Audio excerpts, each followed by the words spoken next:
السلام علیکم ورحمۃ اللہ وبرکاتہ۔ بسم اللہ الرحمن الرحیم۔ حضرت فاطمہ رضی اللہ تعالی عنہ حضرت محمد صلی اللہ علیہ وآلہ وسلم اور حضرت خدیجہ رضی اللہ عنہ کی بیٹی تھی۔ جناب نبی کریم صلی اللہ علیہ وسلم نے آپ کا نام فاطمہ رکھا۔ فاطمہ کے معنی ہے باز رہنے والی۔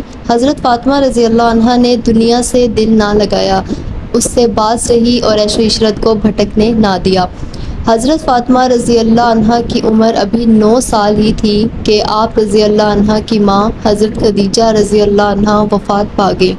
پھر آپ کی تربیت حضرت سلمہ رضی اللہ عنہ نے کی۔ حضرت سلمہ رضی اللہ عنہ نے فرمایا کہ حضرت فاطمہ کو میرے سپرد کیا گیا، میں نے انہیں ادب سکھانا چاہا، مگر خدا کی قسم فاطمہ تو مجھ سے بھی زیادہ مؤدب تھی اور تمام باتیں مجھ سے بہتر جانتی تھی۔ پھر جب آپ رضی اللہ عنہ کی عمر شادی کو پہنچ گئی تو آپ کا نکاح حضرت علی رضی اللہ عنہ سے کروایا گیا، جو حضور صلی اللہ علیہ وسلم کے چچا زاد تھے۔ حضور پاک صلی اللہ علیہ وسلم کو حضرت علی اور حضرت فاطمہ بہت محبوب تھے۔ حضرت عائشہ صدیقہ رضی اللہ عنہ بیان کرتی ہیں کہ حضور پاک صلی اللہ علیہ وسلم صبح کے وقت اس حال میں باہر تشریف لائے کہ آپ صلی اللہ علیہ وسلم نے ایک چادر اوڑھ رکھی تھی جس سے سیاہ اون سے کجاووں کے نقش بنے ہوئے تھے۔ حضرت حسن رضی اللہ عنہ آئے تو آپ صلی اللہ علیہ وسلم نے انہیں اس چادر میں داخل فرما لیا۔ پھر حضرت حسین رضی اللہ عنہ آئے اور ان کے ساتھ چادر میں داخل ہو گئے۔ پھر سیدہ فاطمہ رضی اللہ عنہ آئیں تو آپ صلی اللہ علیہ وسلم نے انہیں بھی چادر میں داخل فرما لیا۔ پھر حضرت علی رضی اللہ عنہ آئے تو آپ صلی اللہ علیہ وسلم نے انہیں بھی چادر میں داخل فرما لیا۔ پھر آپ صلی اللہ علیہ وسلم نے یہ آیت مبارکہ پڑھی، اے اہل بیت اللہ، تو یہی چاہتا ہے کہ تم سے ہر طرح کی آلودگی، ہر طرح کے گناہ دور کر دے، تمہیں خوب پاک صاف کر دے۔ حضور پاک صلی اللہ علیہ وسلم کے آزاد کردہ غلام حضرت ثوبان رضی اللہ عنہ نے فرمایا کہ حضور پاک صلی اللہ علیہ وسلم جب سفر کا ارادہ کرتے تو اپنے اہل و عیال میں سے سب کے بعد جس سے گفتگو فرما کر سفر پر روانہ ہوتے وہ حضرت فاطمہ رضی اللہ عنہ ہوتی، اور سفر سے واپسی پر سب سے پہلے جس کے پاس تشریف لاتے وہ بھی حضرت فاطمہ رضی اللہ عنہ ہوتی۔ حضرت علی رضی اللہ عنہ اور حضرت فاطمہ عشق رسول اور سنت کی اطاعت میں اس قدر بڑھے ہوئے تھے کہ جب حضرت علی رضی اللہ عنہ کوئی بات، کوئی کام، کوئی مسئلہ حضرت فاطمہ کو کرتے دیکھتے تو فوراً بھاگے رسول اللہ صلی اللہ علیہ وسلم کی خدمت میں حاضر ہوتے اور پوچھتے کہ حضور فاطمہ نے یہ کام اس طرح کیا ہے، یہ مسئلہ اس طرح بتایا ہے اور یہ بات یوں بیان کی ہے، فرمائیے کیا وہ جائز ہے یا نہیں؟ اگر حضور صلی اللہ علیہ وسلم ہاں میں جواب ارشاد فرماتے تو وہ بھی اس پر عمل کرنے لگتے، اور اگر حضور صلی اللہ علیہ وسلم نہیں کہتے تو فوراً جا کر سیدہ فاطمہ رضی اللہ عنہ کو مطلع کرتے کہ حضور صلی اللہ علیہ وسلم تو اس سے منع فرماتے ہیں۔ اسی طرح اگر فاطمہ رضی اللہ عنہ حضرت علی کا عمل دیکھتی اور انہیں شک گزرتا کہ رسول صلی اللہ علیہ وسلم نے اس کی اجازت دی ہے یا نہیں تو وہ آن حضرت صلی اللہ علیہ وسلم سے دریافت کرتی، اور جب اطمینان ہو جاتا تو پھر خود بھی اس پر عامل ہو جاتی۔ حضور صلی اللہ علیہ وسلم کو ایک دن کسی نے حضرت علی کے بارے میں آ کر خبر دی کہ ابو جہل کی بیٹی مسلمان ہو گئی تھی اور مدینہ منورہ ہجرت کر کے آ گئی تھی، مسلمان نوجوان لڑکی تھی۔ خبر مشہور ہوئی کہ حضرت علی رضی اللہ عنہ اس سے نکاح کرنا چاہتے ہیں۔ حضرت فاطمہ رضی اللہ عنہ تک خبر پہنچی تو وہ پریشان ہوئی۔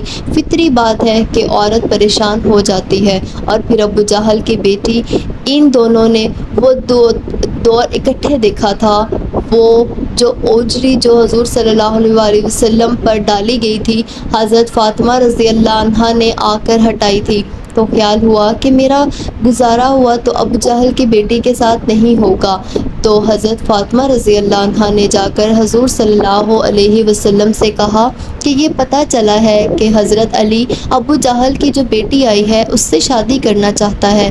تو آپ صلی اللہ علیہ وسلم نے حضرت علی رضی اللہ عنہ کو دوسری شادی سے منع فرمایا کہ تم فاطمہ کے ہوتے ہوئے دوسری شادی نہیں کر سکتے۔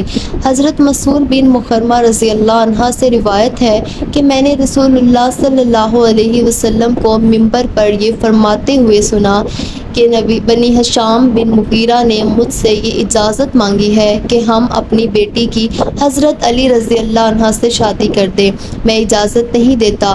پھر آپ صلی اللہ علیہ وسلم نے فرمایا کہ میں اجازت نہیں دیتا، اور پھر تیسری مرتبہ بھی یہی فرمایا کہ میں اجازت نہیں دیتا، مگر ہاں علی رضی اللہ تعالیٰ عنہ دین اعتبار سے آزمائش میں مبتلا ہو، یعنی شوہر کے حقوق ادا کرنے کے معاملے میں۔ مثلا حضرت فاطمہ رضی اللہ عنہ کو سوکن سے ایذا پہنچنے کا خدشہ تھا، اور حضرت فاطمہ رضی اللہ عنہ کو ایذا پہنچنے سے نبی کریم صلی اللہ علیہ وسلم کو ایذا پہنچتی، جو کہ ممنوع ہے۔ چنانچہ حضرت شاہ ولی اللہ رحمۃ اللہ علیہ نے لکھا ہے کہ سوکنوں کے بغض کی وجہ سے نبی کریم صلی اللہ علیہ وسلم کی بیٹی کے نکاح میں ہوتے ہوئے کسی دوسری عورت سے شادی کرنا ممنوع ہے، اس لیے کہ پھر دوسری بیوی نبی کریم صلی اللہ علیہ وسلم کی بیٹی اور ان کے واسطے سے نبی کریم صلی اللہ علیہ وسلم کے گھرانے سے بغض میں مبتلا ہو جائے گی، اور نبی کریم صلی اللہ علیہ وسلم کا بغض چاہے معاشی امور کی وجہ سے ہی کیوں نہ ہو کفر تک لے جاتا ہے۔ ناظرین، اس کے علاوہ بھی حضرت علی اور حضرت فاطمہ رضی اللہ عنہ کے درمیان چھوٹے موٹے جھگڑے ہوا کرتے تھے۔ چنانچہ ایک روایت میں آتا ہے کہ حضرت علی رضی اللہ عنہ کو ان کی کنیت ابو تراب سب سے زیادہ پیاری تھی، اور اس کنیت سے انہیں پکارا جاتا تھا تو وہ بہت خوش ہو جاتے تھے، کیونکہ یہ کنیت ابو تراب خود رسول اللہ صلی اللہ علیہ وسلم نے رکھی تھی۔ ایک دن رسول اللہ صلی اللہ علیہ وسلم حضرت فاطمہ رضی اللہ عنہ کے گھر تشریف لائے، دیکھا کہ علی رضی اللہ عنہ گھر میں موجود نہیں ہے۔ آپ صلی اللہ علیہ وسلم نے دریافت فرمایا کہ تمہارے شوہر کہاں ہیں؟ انہوں نے بتایا کہ میرے اور ان کے درمیان کچھ ناگواری پیش آ گئی، وہ مجھ پر خفا ہو کر کہیں باہر چلے گئے ہیں، اور میرے یہاں کی اولاد بھی نہیں کیا ہے۔ اس کے بعد رسول اللہ صلی اللہ علیہ وآلہ وسلم نے ایک شخص سے کہا کہ علی رضی اللہ عنہ کو تلاش کرو کہ وہ کہاں ہے۔ وہ آئے اور بتایا کہ حضرت علی رضی اللہ عنہ مسجد میں سوئے ہوئے ہیں۔ پھر نبی کریم صلی اللہ علیہ وسلم تشریف لائے اور علی رضی اللہ عنہ لیٹے ہوئے تھے، چادر آپ کے پہلو سے گر گئی تھی اور جسم پر مٹی لگ گئی تھی۔ رسول اللہ صلی اللہ علیہ وسلم جسم سے دھول جھاڑ رہے تھے اور فرما رہے تھے، اٹھو ابو تراب اٹھو۔ بعد حضرت علی رضی اللہ عنہ اسی ابو تراب کے نام سے مشہور ہو گئے۔ روایات میں آتا ہے کہ پھر حضرت علی رضی اللہ عنہ کو اپنے گھر لے گئے اور حضرت علی اور حضرت فاطمہ رضی اللہ عنہ کی صلح کرا دی۔ بخاری شریف کی روایت ہے، حضور بیمار ہیں، بیٹی پتہ لینے آئی ہے۔ اس وقت تک باقی تینوں فوت ہو چکی تھی۔ حضور کی وفات کے وقت ایک ہی بیٹی زندہ تھی، وہ بھی 6 مہینے رہی۔ بعد میں حضرت فاطمہ ابا جی کا حال پوچھنے آتی ہے۔ حضور اٹھ کر بیٹھ گئے، سر پر ہاتھ پھیرا، بٹھایا پاس، جیسے باپ بیٹیوں کو بٹھاتے ہیں۔ بیٹھے بیٹھے حضرت عائشہ کہتی ہیں کہ حضور نے فاطمہ کے کان میں کوئی بات کہی تو فاطمہ رونے لگ گئی۔ تھوڑی دیر کے بعد پھر حضور صلی اللہ علیہ وسلم نے قریب کر کے کان میں بات کہی تو خوش ہو گئی۔ جب وہاں سے فارغ ہوئی تو میں نے الگ بلا کر پوچھا، بیٹا حضور کیا کہہ رہے تھے؟ انہوں نے کہا، اماں جی، ابا جی نے کان میں کہا تھا جو بات کان میں کی جائے وہ کیا ہوتی ہے؟ راز ہوتی ہے۔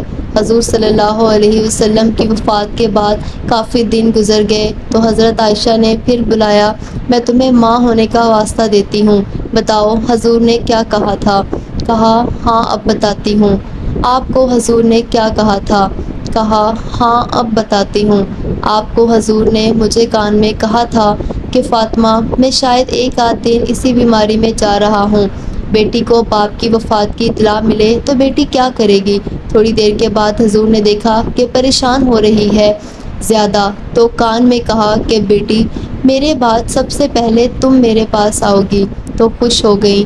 حضور نے اپنی وفات کی خبر دی ہے تو بیٹی رونے لگ گئی ہے، اور بیٹی کو اس کی وفات کی خبر دی ہے تو وہ خوش ہو گئی ہے۔ یہ باپ بیٹی کا معاملہ تھا۔ ام المومنین حضرت عائشہ صدیقہ رضی اللہ عنہا فرماتی ہیں، سیدہ فاطمہ رضی اللہ عنہا جب حضور نبی اکرم صلی اللہ علیہ وسلم کی خدمت میں حاضر ہوتی تو حضور نبی اکرم صلی اللہ علیہ وسلم کھڑے ہو کر ان کا استقبال فرماتے، انہیں بوسہ دیتے، خوش آمدید کہتے اور ان کا ہاتھ پکڑ کر اپنی نشست پر بٹھا لیتے۔ اور جب آپ صلی اللہ علیہ وسلم سیدہ فاطمہ رضی اللہ عنہا کے ہاں رونق افروز ہوتے تو سیدہ فاطمہ رضی اللہ عنہا بھی آپ صلی اللہ علیہ وسلم کے استقبال کے لیے کھڑی ہو جاتی اور آپ صلی اللہ علیہ وسلم کے دست اقدس کو بوسہ دیتی۔ ام المومنین حضرت عائشہ صدیقہ رضی اللہ عنہا فرماتی ہیں، حضرت فاطمہ الزہرا رضی اللہ عنہا تشریف لائیں اور ان کا چلنا بہو حضور صلی اللہ علیہ وسلم کے چلنے جیسا تھا۔ بس آپ صلی اللہ علیہ وآلہ وسلم نے اپنی لخت جگر کو خوش آمدید کہا اور اپنے دائیں یا بائیں جانب بٹھا لیا، پھر چپکے سے ان سے کوئی بات کہی تو وہ رونے لگی، تو میں نے ان سے پوچھا آپ کیوں رو رہی ہیں؟ پھر آپ صلی اللہ علیہ وسلم نے ان سے کوئی بات چپکے سے کہی تو وہ ہنس پڑی۔ بس میں نے کہا کہ آج کی طرح میں نے خوشی کو غم کے اتنے نزدیک کبھی نہیں دیکھا۔ میں نے ان سے پوچھا آپ سے حضور نبی اکرم صلی اللہ علیہ وسلم نے کیا فرمایا تھا؟ انہوں نے جواب دیا، میں رسول اللہ صلی اللہ علیہ وسلم کے راز کو ظاہر نہیں کر سکتی۔ جب حضور نبی اکرم صلی اللہ علیہ وسلم کا وصال ہو گیا تو میں نے ان سے پھر پوچھا تو انہوں نے جواب دیا، آپ صلی اللہ علیہ وسلم نے مجھ سے یہ سرگوشی کی تھی کہ جبرائیل علیہ السلام ہر سال میرے ساتھ قرآن مجید کا ایک بار دور کیا کرتے تھے، لیکن اس سال 2 مرتبہ دور کیا ہے۔ میرا خیال یہی ہے کہ میرا آخری وقت آ پہنچا ہے اور بے شک میرے گھر والوں میں سے تم ہو جو سب سے پہلے مجھ سے آ ملو گی۔ اس بات نے مجھے رلا دیا۔ پھر آپ صلی اللہ علیہ وسلم نے فرمایا، کیا تم اس بات پر راضی نہیں کہ تم تمام جنتی عورتوں کی سردار ہو یا تمام مسلمان عورتوں کی سردار ہو؟ تو اس بات پر میں ہنس پڑی۔ اللہ پاک ہمیں بہترین عمل کرنے کی توفیق عطا فرمائے اور نیکاروں میں شامل کرے، آمین۔ ناظرین کمنٹ باکس میں اللہ تعالیٰ کے 99 ناموں میں سے ایک نام ضرور ٹائپ کیجیے گا۔ شکریہ، اللہ حافظ۔ اگر آپ کو ویڈیو پسند آئی ہو تو چینل کو لائک اینڈ سبسکرائب کر دیں اور شیئر بھی کر دیں۔